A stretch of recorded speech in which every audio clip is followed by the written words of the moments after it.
Olá, eu sou o Luiz Henrique, fisioterapeuta do Instituto Sul-Mineiro Cabeça e Pescoço. Sou professor no curso de fisioterapia do Unifeg em Guaxupé e estou aqui para falar um pouquinho sobre osteoartrite e dor no projeto Vencendo a Artrose. Bem, eu sou o professor Vitor Alexandre Pesolato, lá da Universidade Integrada Einstein de Limeira. Também sou fisioterapeuta da Cinésia Funcional, da cidade de Piracicaba. Eu também vou estar junto com o Luiz falando sobre a artrose, justamente nessa batalha que muitas pessoas acreditam que ela é muito complicada e difícil.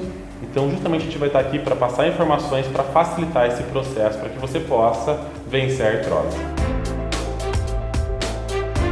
Bem, então nós vamos falar um pouquinho sobre dor antes da gente entrar na parte de osteoartrite. Então, nós temos uma definição um pouco mais antiga sobre dor, e dor é uma experiência sensorial desagradável. Essa era a definição que nós tínhamos. E nós tivemos uma definição agora recente, em 2015, por Moseley, que é um grande pesquisador em dor. Talvez um dos maiores, né? Com certeza, com certeza.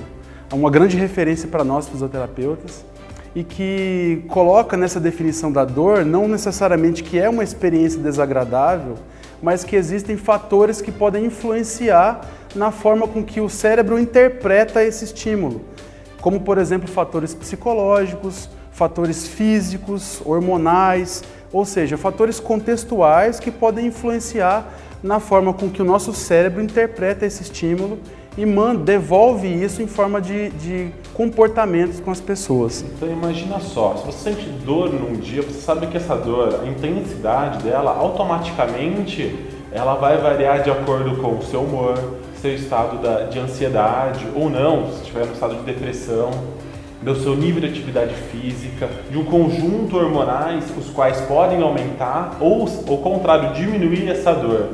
Então a gente sabe que nós temos que tratar nosso paciente não mais só naquele aspecto físico, mas a influência de como a gente fala, como a gente descreve a dor e mostrar que esses aspectos psicológicos influenciam diretamente nela, hoje em dia é muito importante.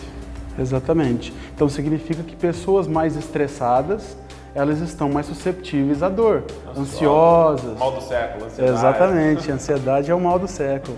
Então a gente pode relacionar que esses sinais, né, principalmente psicológicos, comportamentais, eles podem influenciar na liberação de substâncias que amplificam dor nas pessoas. É até um momento interessante para a gente começar a ter atenção nisso. Porque a gente fala assim, poxa, estou sentindo uma dor de 0 a 10, sei lá, 8, às vezes isso não é real. Isso é o que o nosso cérebro quis que a gente entendesse que fosse real.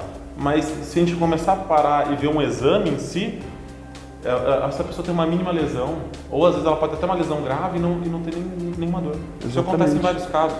A pergunta que eu faço geralmente para os meus pacientes é o quanto que esse exame influenciou na sua dor. Então a gente tem exames com hérnia de disco ou própria artrose, exames tem bicos de papagaio no seu joelho, na sua coluna.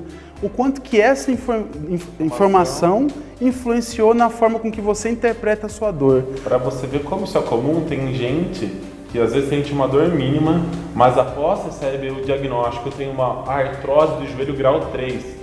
Dia após dia começa a aumentar essa dor, começa a ficar com maior incapacidade, se começa a se reservar, parar de fazer atividades no dia a dia, em cima de uma suposta condição. Aí eu tenho artrose, grau 3, eu não posso fazer isso. Exatamente. Sendo que anteriormente o diagnóstico ela fazia. Exatamente. E a gente tem uma diferença entre dor aguda e dor crônica, né? Real. Em que a dor aguda, ela vai até aproximadamente 3 meses, ela é considerada como aguda. Acima de 3 meses é considerada como dor crônica.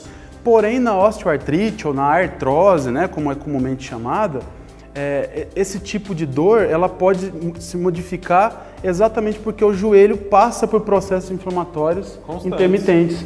Dentro de uma artrose, o joelho não quer dizer que ela tem uma lesão crônica e pronto. Tem vários momentos que ela vai ter uma dor aguda. Exatamente. Isso não justifica também que ela tenha piorado o quadro, não tem nada disso. Isso. E quando a gente fala nessa questão do papel do cérebro na dor, é interessante porque a pessoa tem um diagnóstico de artrose agora, de osteoartrite, e ela pode, inclusive, começar a apresentar dores em outras partes do corpo, mesmo não tendo artrite nos ombros, na coluna, em outras regiões.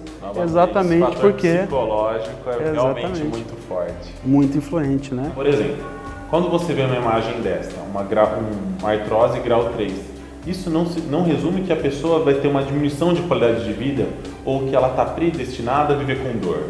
Muito pelo contrário, ela é só uma condição o qual não pode mudar a vida dela, ela tem que continuar melhorando.